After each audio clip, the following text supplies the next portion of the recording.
shit. Fuck! Hang on. I realized I resetted the phone before I started recording this video.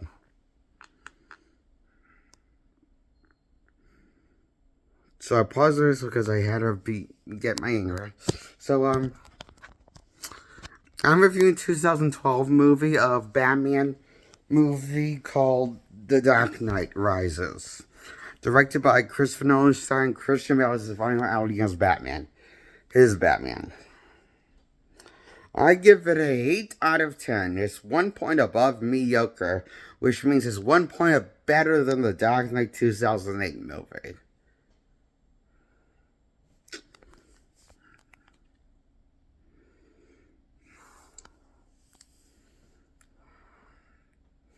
No, wait, that's 2 points above mediocre. 6 is mediocre.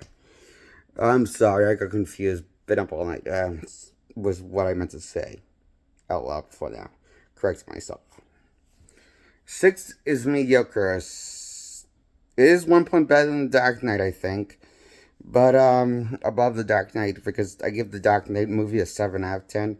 And I give the third installment an 8 out of 10.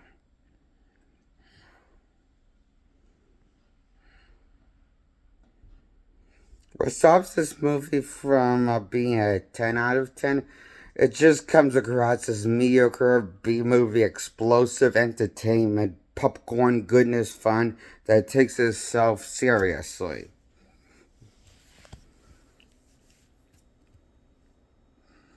But that's all I gotta say about the movie.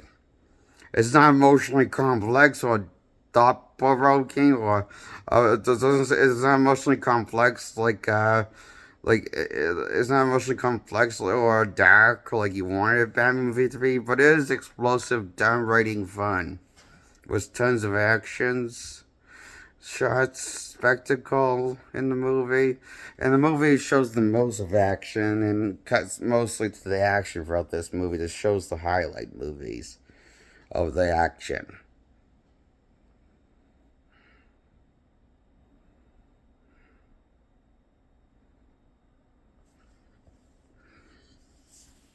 And that's why I give Batman the movie, the third installment in the Nolan franchise, a 8 out of 10. It's fine, B-movie fun, like Batman or Robin 1979 flick. Starring George Clooney as Batman, Joe Schumacher directed. And starring Crystal Joel as Robin. Second outing as Robin. And George Clooney's only outing as Batman. So, I like this as Batman Robin as much.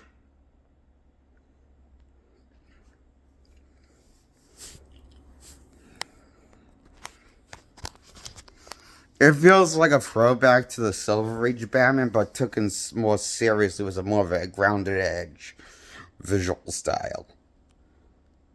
This movie feels like the grounded take of Batman and Robin flick, starring George Clooney's Batman, but more in our world setting.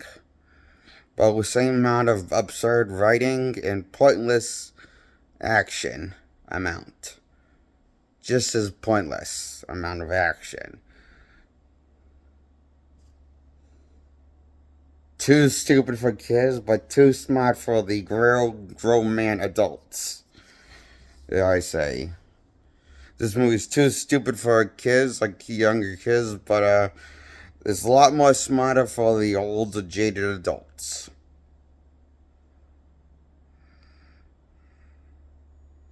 That's why Batman Robin, Dark Knight Rises gets an 8 out of 10 for 2 points above mediocre. That means 2 points above average. Shitfest. It's 2 point above average. That's why it gives an 8 out of 10. Yay! It's better than The Dark Knight. Isn't that great? And,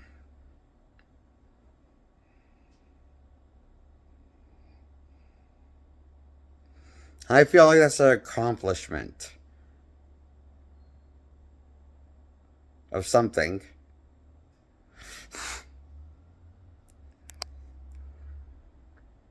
I like funny voice from Bane. How his voice sounds silly and over the top, but also iconic at the same time. Like he sounds like a pregnant Sean Connery James Bond take in labor when his water breaks. If men could get pregnant, he would be Sean Connery's James Bond, pregnant while he's in labor. Sean Connery after water breaking.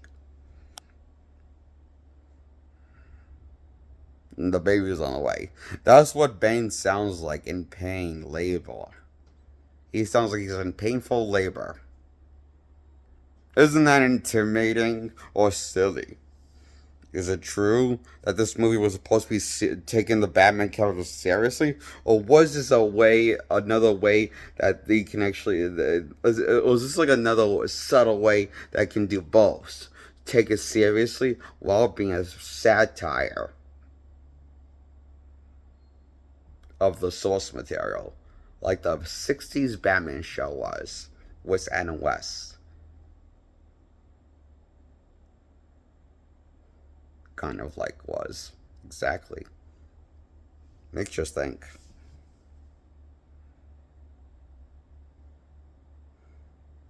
Adam West, the most revolutionary, the most groundbreaking Batman of all time, is Adam West. We have this movie to prove it. By seeing that this is a trademark of paying homage to the past by making Batman campy again by having him in broad daylight, fighting Bane, and letting his guard down, only to bite him back in the ass. And after his finds out his detective skills have gone to shit after being absent 12 years as Batman. The world's greatest detectives have gone to complete shit. Because he thought Bane was a child of Ra's al Ghul. Or Ra's al Ghul, or whatever, you know, he's in the Nolan trilogy, you know. But it was really a Talia, the girl that Batman trusted with nuclear reactor, the reactor that can turn into a nuclear bomb. It does get turned into a nuclear bomb, and she was the mastermind behind everything of Bane's evil doings. It goes 180 on the plot twists and turns that make Shyamalan look clever.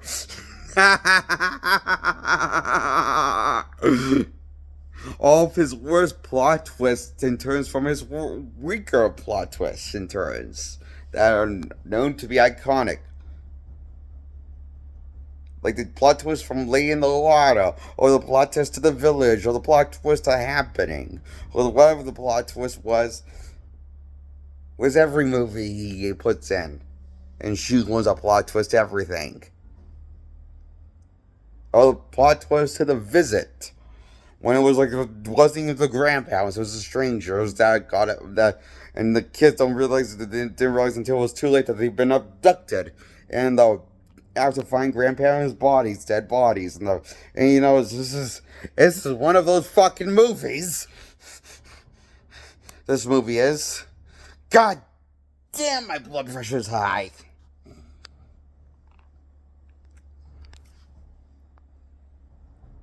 And like this plot twist was also another two plot twists. Yes, there's two plot twists.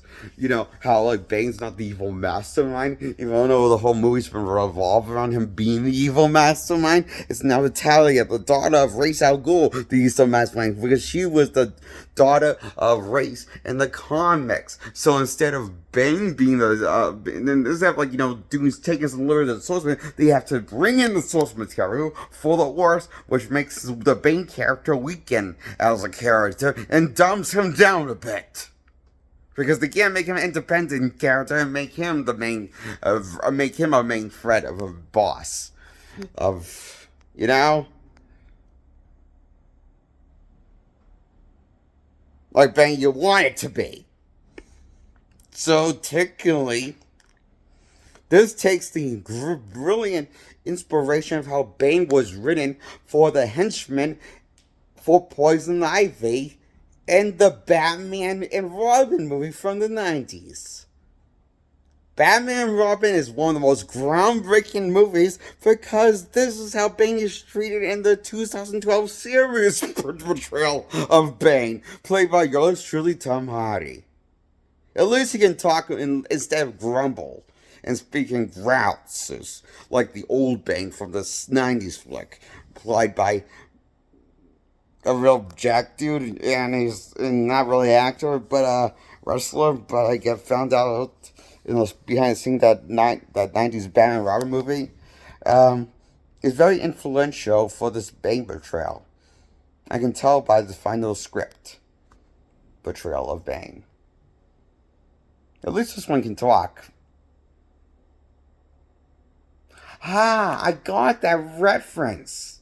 Now, when they told Bane, at least he can talk before removing the bag off of his head.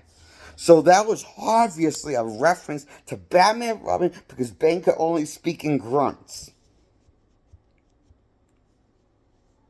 And not in full sentences. Like a normal person could. You know, an intelligent person could. That Bane's supposed to be. Besides just bronze.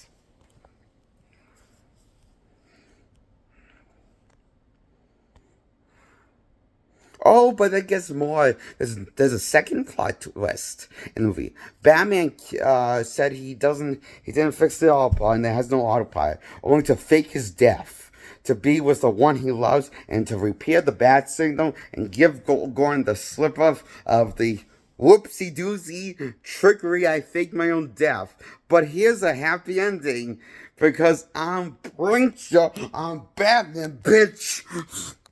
He pranked Gotham City, faked his death, only to make him look cooler than he is. Batman's a prankster. He pulled the ultimate prank, bitches. Fake his death to save while saving Gotham City from a nuclear bomb and pretend he doesn't have autopilot and lie to everyone right up to their faces. Only after everyone's grieving the world of city of thinking they lost their savior Batman, only to hint that he might not come back out of retirement because the bat signal was back. The bat logo on the bat light was fixed by Batman, and Gordon knows that means Batman's back and alive, and so does Lucius, so does Alfred, so does everyone now that was mourning of the loss of Batman, except for the rest of the people, but they will know in time now that Batman's been seen as the true Messiah, Savior, and all he had to do was pull the biggest prank on Gotham City, bitch. Fake his death, fuck yeah. Can you imagine if Superman did that? Or Spider-Man? Or any hero that Batman did that? Fake their deaths just so they would mourn and realize how cool he was of a hero? How true of a hero he was? Oh my god, the nerve on this asshole! Batman sucks in this movie. As a character, because of that fucking ending. He's a punk. They made him into. Fuck me. Goddamn, my blood pressure feels high. Oh, it gets better. There's a third plot twist, which two plot twists weren't good enough. Two plot twists weren't good enough to make Shyamalan look like a genius. Was all of his plot twists brought to cinema, even his bad ones. There's the third plot twist. Yes? Hang on. There's a third plot twist. If you think two plot twists in the ending of a movie wasn't good enough for the movie, minutes before we finish wrapping ending, we find out the detective that gets promoted to detective, played by Jonah Goldberg, his legal name is Robin. Yeah, that's right. You remember that stupid sidekick called Robin that you people loved loved those DC fans? from the source material. Remember Robin, Dick Grayson, or Jason Todd, or Tim Drake, or Damian Robin, or Carrie Kelly Robin, or any of the Robins that took on the mantle. That Robin now gets a civilian name, and his first civilian name is Robin. And he just retires from the police department at the end, and the stars on the Batcave. But don't worry, he doesn't become Robin, even though his name is Robin, because that would make too much fucking sense logically. But in Crazy Town, no one's delusional, fucked up mind of imagination. He's just a cop that retires from being corrupt because he just can't handle the job anymore. Boo-hoo. And I don't know what happens. He's thrown upon the back and the movie ends like that, What the fuck? Is that ending mean? I don't know. Your guess is as good as mine. Fucking guess. I don't think Nolan knows.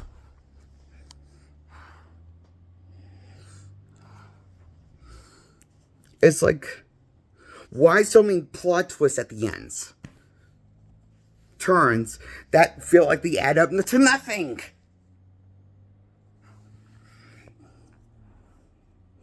Just when I want to give this movie more credit than it deserves, I'm constantly reminded how there's so many fucking plot twists and turns that don't add up to everything, that don't fully tie into each other. Well, or add up to a conclusion feels like a final conclusion that's marketed around a final conclusion. That's what I said in the trailer. Find a conclusion to the trilogy. This is the final conclusion, but where's the closure? I feel like I have more questions than closure for this ending. And it drives me off the fucking wall.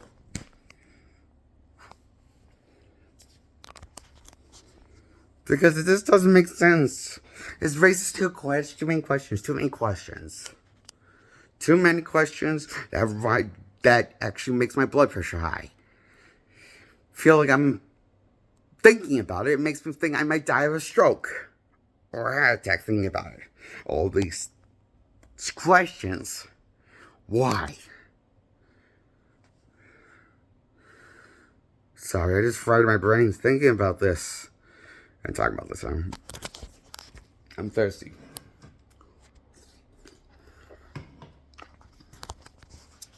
Anyway, that's why I give The Dark Knight Rises 2012 movie a 8 out of 10.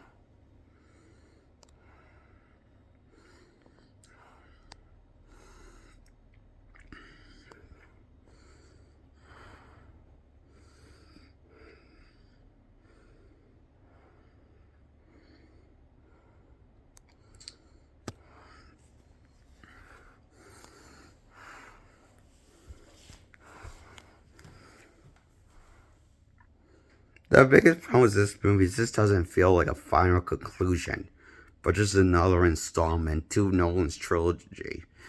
I don't know if that was the intention or that's what happened by accident.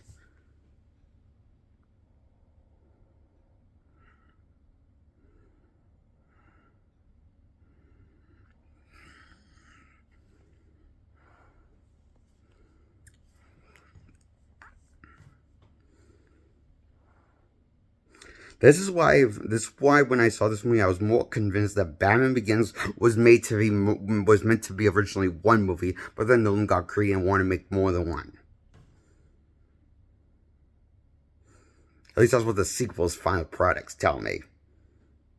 Of Batman Begins sequels, both of them sequels tell me that, based off the final product screen that I've seen. That's my thoughts on Batman movie called The Dark Knight Rises 2012 movie. I give it 8 out of 10. Good morning. Subscribe. Like this video. Goodbye. Till next time, my dear audience.